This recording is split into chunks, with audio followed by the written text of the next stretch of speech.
Exodus chapter 18, verse 8. We're still here in Champai.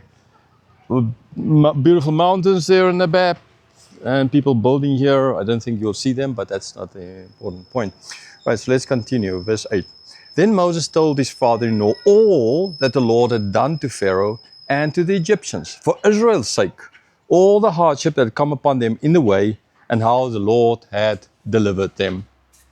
Right, so Moses speaking to Jethro, his father-in-law, telling from his side as well how all of this happened.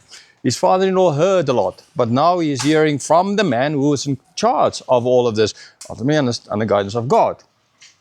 What God done to Pharaoh, about all the plagues, how God destroyed Pharaoh's army there in the Red Sea, and as well ultimately how all of this was done for the sake of the Israelites. Now you would say, we've seen it a number of times. They really didn't deserve it, but God still did it, and this is then what Moses told his father. So not just stories that they heard about, but this is coming from the original. The other thing is as well interesting is the hardship. Lots of hardships came over their way. Right, again, lots of Christians think that there will be no hardships. Last night, trying to teach on Genesis and the whole God destroying Sodom and Gomorrah kind of idea. And Abram speaking about that God, will you judge the righteous and unrighteous kind of in the same way. And lots of people didn't think that the Christians are not supposed to undergo any hardships. And here as well, these guys, they went through hardships. On the way here, lots of hardships. But every time, God delivered them. Interesting thing is, he didn't mention about all their groaning and moaning. Verse 9.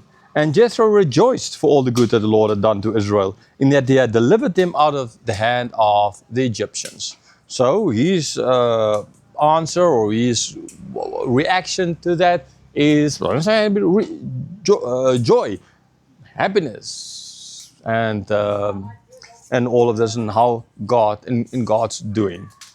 Verse 10. Jethro said, "Blessed be the Lord, who has delivered you out of the hand of the Egyptians, out of the hand of Pharaoh, and has delivered the people from the hand of the Egyptians." So here, Jethro, we don't know, like I already said, at this stage, there's no official religion yet. There were believers in God. Melchizedek, he will come up again in the book of Hebrews.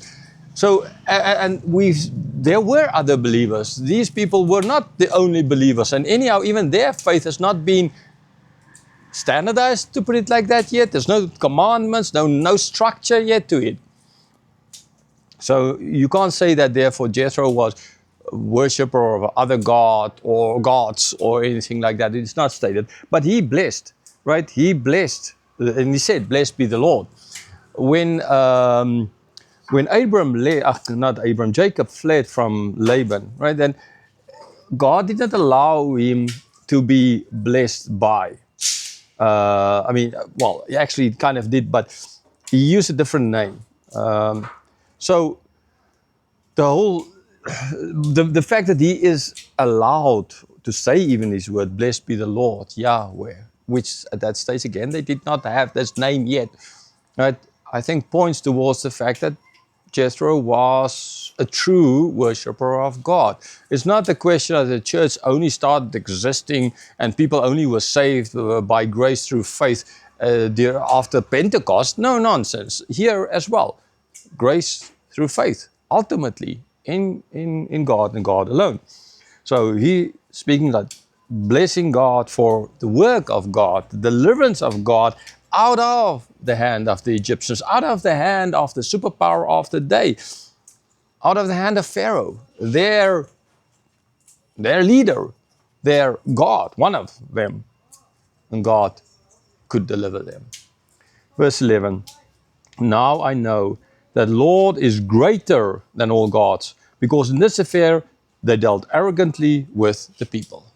So again, he continues to say, I know that God is greater than all other gods, right?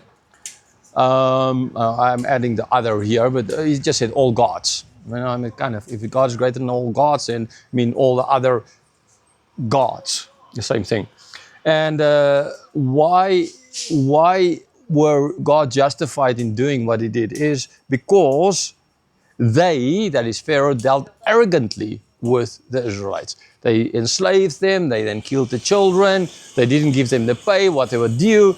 All of these things, ultimately they did. So God was justified in ultimately doing this, in ultimately bringing these plagues about on Pharaoh, because that's just justice, right? Justice. Verse 12. And Jethro, Moses' father-in-law, brought the burnt offering and sacrifices to God. And Aaron came with all the elders of Israel to eat bread with Moses' father-in-law before God. Now this is another point, that this guy kind of believed in God, or at least because he is now allowed to bring a burnt offering to God, right? And otherwise, I mean, if he was a worshipper of a false god or anything like this, then these guys would not have allowed him, after everything has happened to them there in Egypt, they would not have allowed him to bring any kind of offerings to God. But he did.